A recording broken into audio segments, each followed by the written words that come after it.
So hello dear students, welcome back to my YouTube channel Hasta Education. So in this video I am going to discuss about how to find out the oxidation number from the structure. Okay,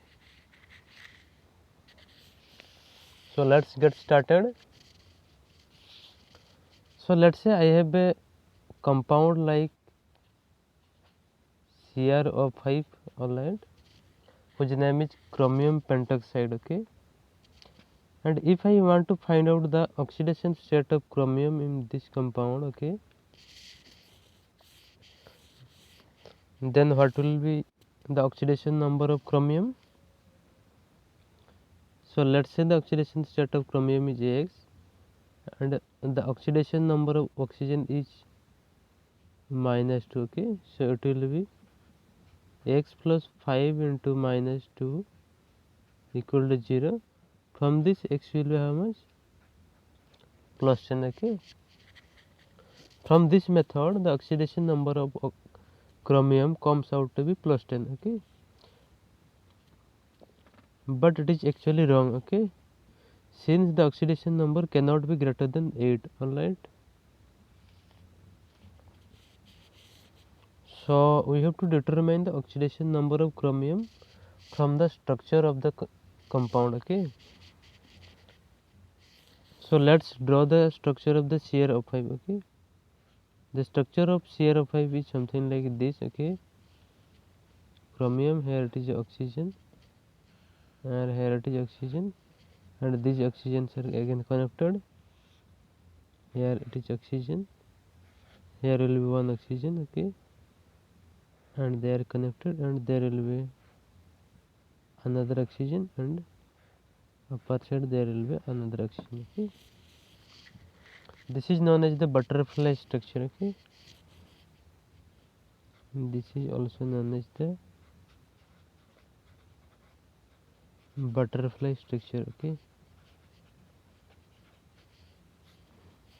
so now how to determine the oxidation state of chromium from this structure. Okay,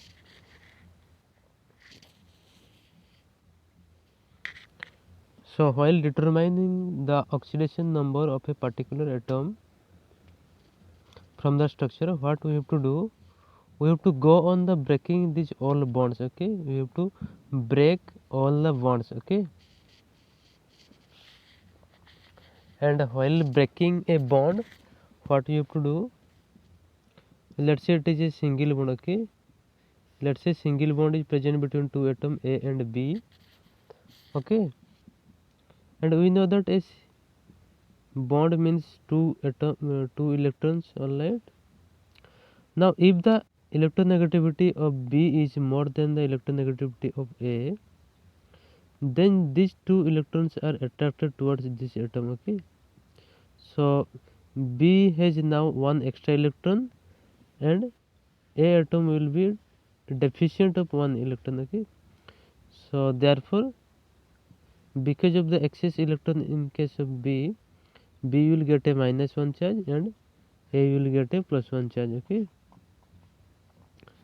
similarly A and B contains the double bond. Okay, then these all four electron will be get attracted towards the B, so B will get -2 charge and it will get +2 charge. Okay, similarly in case of triple bond, B will get -3 and it will get +3. Okay, the electronegativity of B is greater than electronegativity of A. Okay, so whenever you see a single bond, then you give -1 to the more electronegative atom and +1 to the lesser electronegative atom. Okay, similarly in case of a double bond, you have to give -2 to more electronegative atom and +2 to lesser electronegative atom. Okay, and in case of triple bond, you have to give -3 to more electronegative atom and +3 to lesser electronegative atom. Okay, and whenever a bond is present between two similar atoms, then you have to give them both 0. Okay, because there is no okay, no movement of electron is just in between them. Okay, whether it is single bond or double bond, you have to give 0 0. Okay, in case of the bond between two similar atom. Okay, this is the rule. Okay, so you have to go on breaking the bonds. Okay, so first of all we have to break this bond. Okay, and this bond is between chromium and oxygen, and oxygen is more electronegative than chromium. So while breaking this bond, we have to give -1 to oxygen and +1 to chromium. Okay, again this is a double bond. Okay, and oxygen is more electronegative than chromium. Okay, so you have to give -2 to oxygen and +2 to chromium atom. Okay, and this one is your single bond. So while breaking this bond, we have to give -1 to more electronegative oxygen and +1 to lesser electronegative chromium. Okay,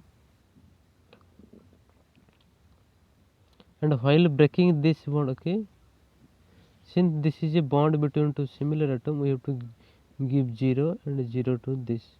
Okay, and this one is a single bond between oxygen and chromium, and oxygen is more electronegative than chromium. So while breaking this bond, we have to give -1 to oxygen and +1 to chromium atom. Okay, and this one is your double bond, so you have to give -2 to oxygen and +2 to chromium. Okay, and this one is your single bond, so you have to give +1 to chromium and -1 to oxygen. While breaking this bond, we have to give 0 and 0 because this is a bond between two similar atoms. Okay, so now let's count the total oxidation number of chromium atom. Okay, this is the +1 +2 +1 +1 +2 +1. Okay, so total oxidation number is how much?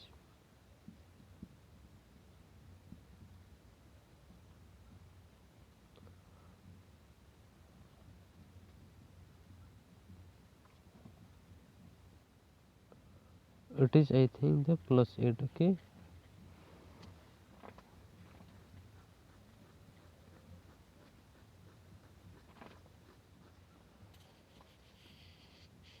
so the oxidation state of chromium will be your +10. Okay, so in this way you can find out the oxidation state of any atom. Okay, here the oxidation state of oxygen is -1 and 0, so it will be your -1. Okay, this oxygen has oxidation state of -2. Okay,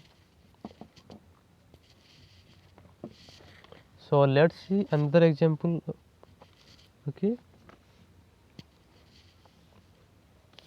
so let's say we have a compound like H2 SO5. Okay, this compound is known as your Caros acid. Okay, and it has structure like this. Okay, sulfur and like this. Okay, here is oxygen, oxygen, again hydrogen, here it is sulfur, it is sulfur, oxygen. Okay, this is the structure of this H2SO5, which is known as Caros acid. Okay,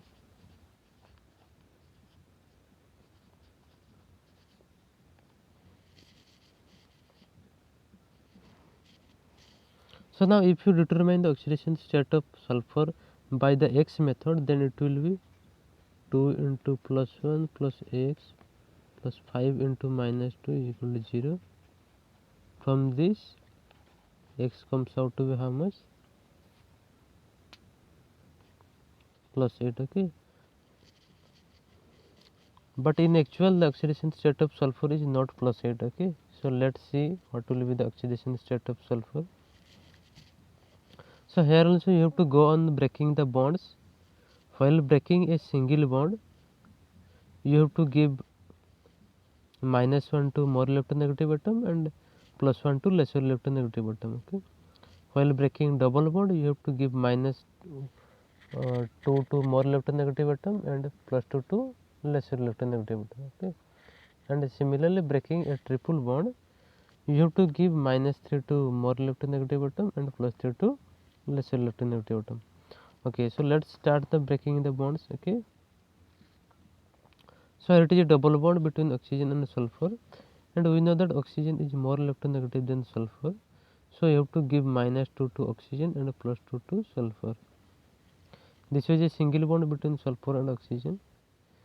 As oxygen is more electronegative than sulfur, so you have to give -1 +1. Similarly for this double bond you have to give +2 and this oxygen to -2. Okay, for this you have to give -1 +1. For this you have to give this bond you have to give -1 and +1,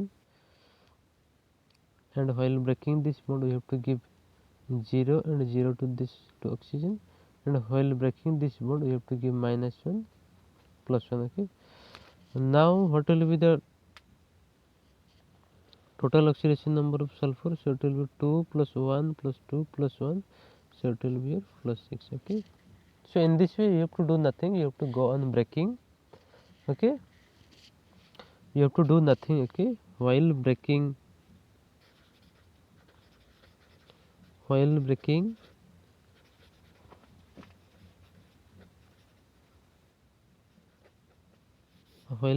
is single bond, you have to +1 to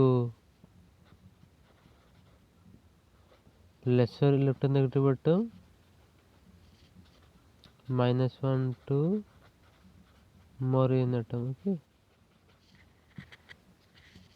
while breaking a double bond, what you have to do, +2 to lesser electronegative atom and -2 to more electronegative atom. Right, and while breaking a triple bond,